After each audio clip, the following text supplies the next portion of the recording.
Corona సమయంలో కార్మికుల సమస్యలు ఏమిటని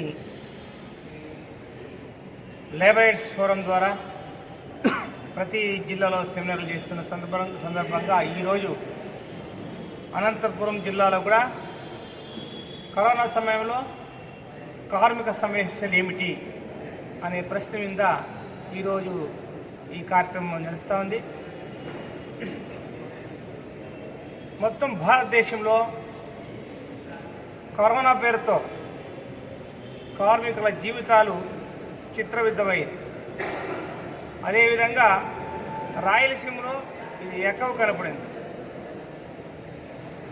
ప్రతి పేద ప్రజలు కార్మికులు కూడా బెంగళూరు, బాంబే, హుబ్లీ ఇక్కడంతా వలసపోయిన కుటుంబాలు ఆ కరోనా సమయంలో ఇప్పుడు వచ్చాక ఎన్నో కష్టాలు పడినారు.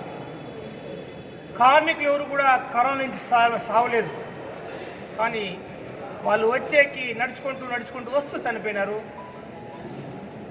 వీటికి రాకలేక ఈ ప్లేస్కి మన ఊర్లకి మనం రాలేక ఇబ్బందుల్లో చనిపోయినారు.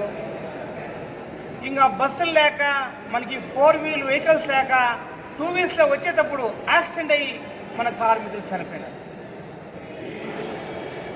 ఏ ఒక్క కార్మికుడు కరోనా నుంచి చనిపోలేదు, కానీ మన కష్టాల నుంచి మనం చనిపోయినాము. దీనికి కారణం ఎవరు? భారతదేశం గవర్నమెంట్కి మేము ప్రశ్నిస్తున్నాం. లేబర్ రైట్స్ ఫోరం ద్వారా మీరు బంధువులు చేయనారు, మా గురించి మీరు జాగ్రత్తలు తీసుకున్నారు, మేము స్వాగతం చెప్తాం.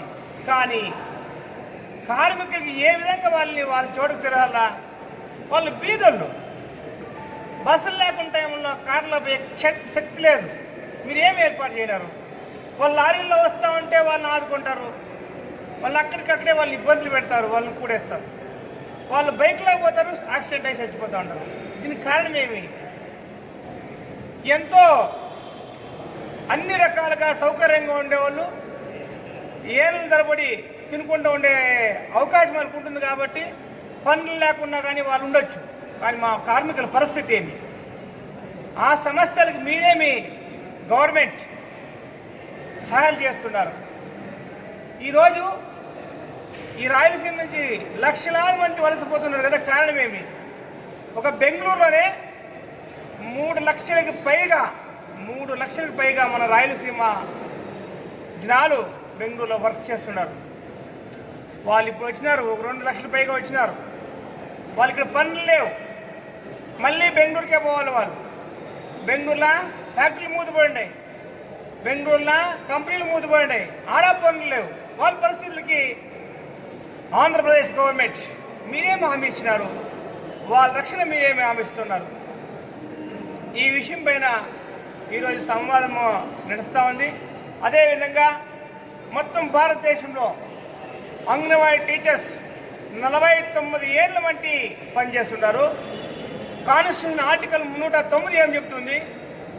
కాన్స్టిట్యూషన్ ఆర్టికల్ 309 ప్రకారం ఏ ఎంప్లాయీస్ అయినా కానీ అది సెంట్రల్ గవర్నమెంట్కి అనుకూలంగా ఉంటే, వాళ్ళ పనులు అవసరం ఉంటే ఒక రాష్ట్రపతి అంగీకారంతో వాళ్ళని పర్మనెంట్ చేయాలని కాన్స్టిట్యూషన్ ఆర్టికల్ 309 చెప్తుంది.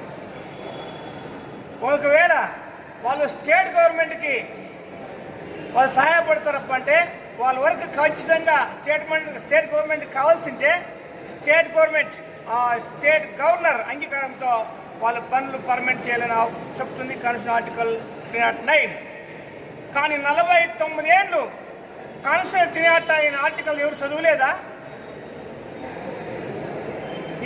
వాళ్ళకి లక్షలాది మంది ఆడబిడ్డలు ఈరోజు ఒక టీచర్ కావచ్చు, ఒక ఆయా కావచ్చు, వాళ్ళు పనులు చేసుకోబోతా ఉంటే తక్కువ సంబళాలతో వాళ్ళకి ఒక స్కూల్ ఉంది.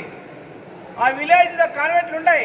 ఇప్పుడు కాన్వెంట్లు మంచి కరోనా టైంలో పిల్లలకు మంచి పాఠాలు చెప్తా ఉన్నాయి. వాళ్ళకి ఇంగ్లీష్ మీడియం కూడా పాఠాలు నేర్పచ్చు కదా. వాళ్ళ పనులు పర్మనెంట్ అయితే వాళ్ళు కూడా సక్రమంగా పనిచేసే అవకాశం ఉంటుంది కదా. స్టేట్ గవర్నమెంట్ డిమాండ్ చేస్తున్నా అంగన్వాడీ టీచర్ విషయంలో కాన్స్టిట్యూషన్ ఆర్టికల్ 309 మీరు రెజల్యూషన్ చేసుకోండి, సెంట్రల్కి పంపించండి. వాళ్ళకి పర్మనెంట్లు కానీ కార్మిక సంఘాలు కూడా ఈ విషయంలో 500 300 1000 సంబళాలు ఎక్కువైతే మీరు ఊరుకోండి కాదు. ఖచ్చితంగా వాళ్ళు కూడా ఎస్సీ ఎస్టీ ఓబీసీ మైనార్టీ ఎక్కువ శాతం బీద వర్గాలే అంగన్వాడీ టీచర్స్ ఉన్నారు కాబట్టి వాళ్ళకి గవర్నమెంట్లు పర్మనెంట్ చేసే వెనకాడేస్తూ ఉన్నాయి. లేబర్ ఫోరం ద్వారా తీవ్రంగా ఖండిస్తున్నాం. అంగన్వాడీ టీచర్స్ కి పర్మనెంట్ చేయాలా, సంవిధానబద్ధమైన ఇచ్చిన హక్కును వాళ్ళకి మీరు పర్మనెంట్ చేయండి. ఇప్పుడు ఏమి గ్రామాల్లో ఉండే బీదల పిల్లలకి చాలా అనుకూలమవుతుంది. అదే కాకుండా 108 నౌకర్స్ ఆశా కార్యకర్తలకి గ్రామ సహాయకులకు కూడా మీరు గవర్నమెంట్ సంబళాలు పెంచేదే కాకుండా వాళ్ళకి సేవా భద్రత కల్పించాలని గవర్నమెంట్కి లేబర్ ఫోరం ద్వారా డిమాండ్ చేస్తున్నాం.